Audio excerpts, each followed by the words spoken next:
নমস্কাৰ ৰিকি অফিচিয়েললৈ সকলোকে স্বাগতম। আজিৰ এটা নতুন ভিডিঅ' আৰু নতুন ভিডিঅ'টো হৈছে আন্তঃৰাষ্ট্ৰীয় প্ৰতিযোগিতাত বিজয়ী হৈছে দৰং জিলাৰ দলগাঁৱৰ এগৰাকী যুৱক, নাম হৈছে নেজিব আহমেদ। তেওঁ কোনখন ফটোৰ বাবে বিজয়ী হৈছে, সম্পূৰ্ণ ভিডিঅ'টো চাওক, লাইক কৰিব, কমেণ্ট কৰিব, শ্বেয়াৰ কৰিবলৈ নাপাহৰিব, বেল আইকন প্ৰেছ কৰিবলৈ নাপাহৰিব। বলক আৰম্ভ কৰোঁ আজিৰ এই ভিডিঅ'টি। আন্তঃৰাষ্ট্ৰীয় পৰ্যায়ত এই ফটোখনৰ বাবে বিজয়ী হ'বলৈ সক্ষম হৈছে নেজিব আহমেদে। বাংগালুৰুত অনুষ্ঠিত নেচাৰ ইন ফ'কাছ নামৰ অনুষ্ঠানটোৱে আয়োজন কৰা আন্তঃৰাষ্ট্ৰীয় পৰ্যায়ৰ ফটো প্ৰতিযোগিতাত বিজয়ী হ'বলৈ সক্ষম হৈছে নেজিব আহমেদে। বন্যপ্ৰাণী সংৰক্ষণৰ শিতানত নেজিব আহমেদে তোলা ওৰাং ৰাষ্ট্ৰীয় উদ্যানৰ ফটোখন বিজয়ী লাভ কৰে আন্তঃৰাষ্ট্ৰীয় পৰ্যায়ত।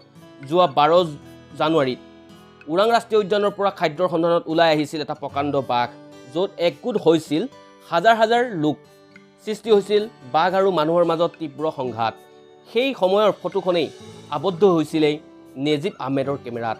নেজিব আহমেদৰ বন্যপ্ৰাণী সংৰক্ষণ, বন্যপ্ৰাণী আৰু মানুহৰ মাজত সংঘাত শীৰ্ষক ফটোখনেই লাভ কৰিলে আন্তঃৰাষ্ট্ৰীয় পৰ্যায়ত। বিশেষ ফটোখনত প্ৰতিযোগিতাখনৰ বিজয়ী নাম ঘোষণা কৰাৰ পিছতেই আনন্দৰ আত্মহাৰা হৈছে ফটোগ্ৰাফাৰ নেজিব আহমেদ। উল্লেখ যে আহমেদৰ ফটো ইয়াৰ আগতে বিভিন্ন ধৰণৰ পৰ্যায়ত যেনে নেশ্যনেল জিঅ'গ্ৰাফী, ছনী, BBC আদিত প্ৰকাশিত হৈ আহিছিল। নেজিব আহমেদৰ এনে কৃত্যই দলগাঁৱৰ লগতে জিলাখনলৈ গৌৰৱ কৰি আনিছে। নেজিব আহমেদে কি ক'লে শুনকচোন। সঁচাকৈ বহুত বেছি ভাল লাগিছে। জাৰ্ণিটোতো বহুত আগৰ আছিলে, 2008 মানৰ পৰা ফটোগ্ৰাফী কৰি আছোঁ আৰু 2010 মানৰ পৰা ৱাইল্ড লাইফত চিৰিয়াছলি কৰিছিলোঁ।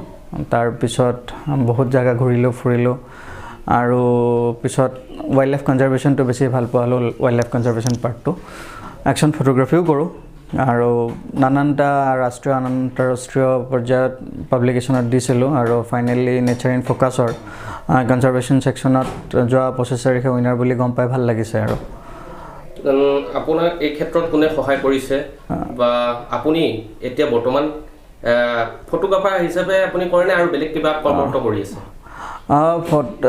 জাৰ্ণিটো যিহেতু দীঘলীয়া আছিলে, তো সহায় বহুতৰ পৰা বহুত ধৰণৰ সহায় পাইছোঁ। তাৰে ভিতৰত মোৰ পেৰেণ্টছৰ ছাপৰ্টটো ক'ব লাগিব, মা দেউতা ভণ্টি। তাৰপিছত মোৰ ৱাইফ আহিলে, মোৰ ৱাইফেতো লাষ্টত মোক গিফ্ট দিছে লাষ্ট ইয়াৰ নতুন কেমেৰা লেন্স।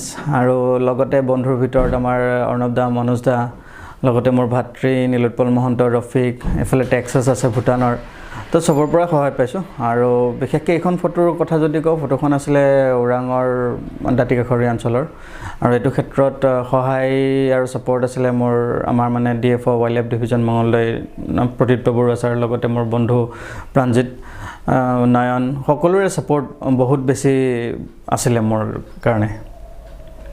এইখিনিয়ে, থেংক ইউ।